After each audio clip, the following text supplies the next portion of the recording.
নমস্কার বন্ধুরা, আজকে আমি পালং পকোড়ার একটা রেসিপি আপনাদের সাথে শেয়ার করব। এই পালং পকোড়াটা কিন্তু বাচ্চারা খেতে খুবই পছন্দ করবে, আর বাচ্চারা যদি পালং খেতে না চায় তাহলে এভাবে তৈরি করে নেবেন।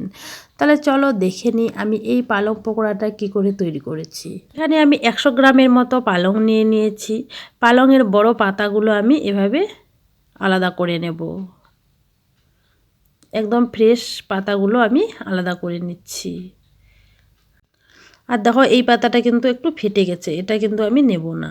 আমি কিন্তু ছোট পাতাগুলো দিয়েও কিন্তু পকোড়া তৈরি করব, এর জন্য আমি ছোট পাতাগুলো কিন্তু নিয়ে দেখো ছোট পাতাগুলো আমি এভাবে আলাদা করে নিচ্ছি।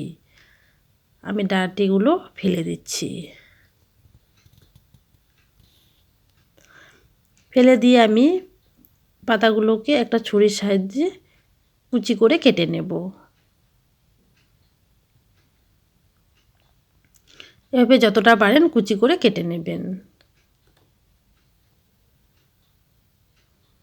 দেখো পালংয়ের পাতাটা কিন্তু আমার কুচি করে কাটা হয়ে গেছে। আর আমি যে পালংয়ের গোটা পাতাগুলো নিয়েছি এগুলো আমি সাইডে রেখে দিলাম। এখানে আমি 1 কাপ বেসন নিয়েছি, দিয়ে দিলাম পরিমাণ মতো নুন, দিয়ে দেব 1 চা চামচ শুকনো লঙ্কার গুঁড়ো, দেব 1 চিমটি হলুদ, জিরের গুঁড়ো দিয়ে দিলাম 1/2 চা চামচ, ধনের গুঁড়ো দিয়ে দিলাম 1/2 চা চামচ, আর দিয়ে দেবো 1/2 চা চামচ বেকিং পাউডার। বাড়িতে যদি বেকিং পাউডার না থাকে তাহলে 1 চিমটি বেকিং সোডা দিয়ে দিবেন।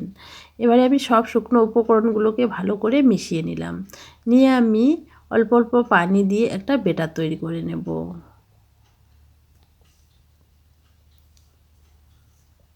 অল্প অল্প পানি দিয়ে কিন্তু ব্যাটারটা তৈরি করে নিতে হবে। এখানে ব্যাটারটা বেশি ঘনও না আবার বেশি পাতলাও না, এইভাবে তৈরি করে নিতে হবে। দেখো ব্যাটারের ঘনত্বটা কিন্তু এইরকম হবে।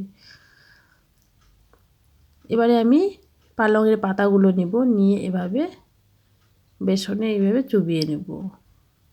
যে জায়গাগুলোতে লাগেনি বেসনটা আমি সেই জায়গায় এভাবে চামচ দিয়ে লাগিয়ে নিচ্ছি। আর দেখো ব্যাটারের ঘনত্বটা কিন্তু বেশি পাতলাও না আবার বেশি ঘনও না, এরকম হবে। এভাবে আমি সব পাতাগুলোকে এভাবে চুবিয়ে চুবিয়ে তেলে ভেজে নেব।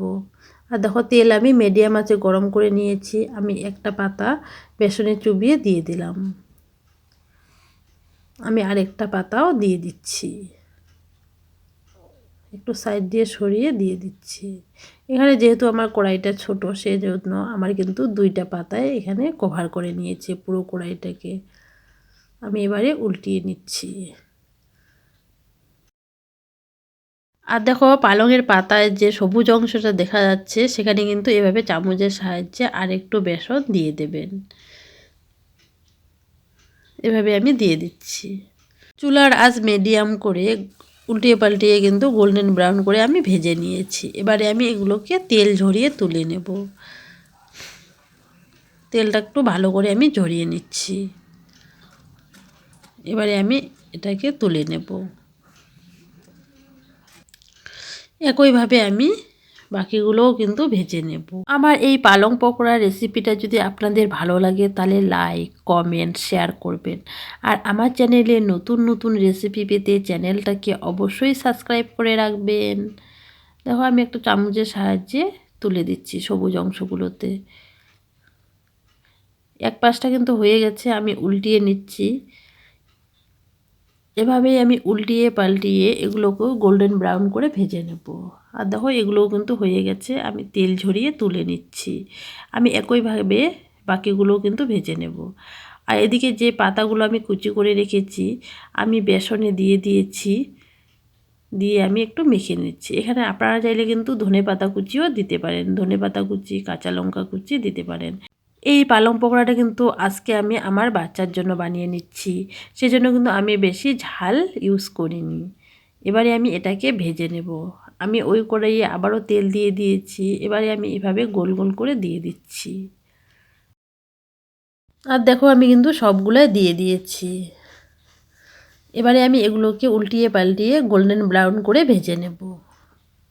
দেখো এক পাশটা কিন্তু হয়ে গেছে, আমি উল্টিয়ে নিচ্ছি।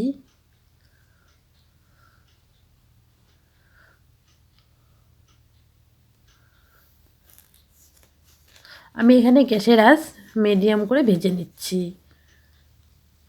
আমি উল্টিয়ে পাল্টিয়ে কিন্তু গোল্ডেন ব্রাউন করে ভেজে নিয়েছি। আর দেখো হয়ে গেছে, এটা আমি তুলে নিচ্ছি। আর দেখো তুলে নিয়েছি। আর দেখো বন্ধুরা, এটা দেখতে কতটা সুন্দর হয়েছে এই পকোড়াটা।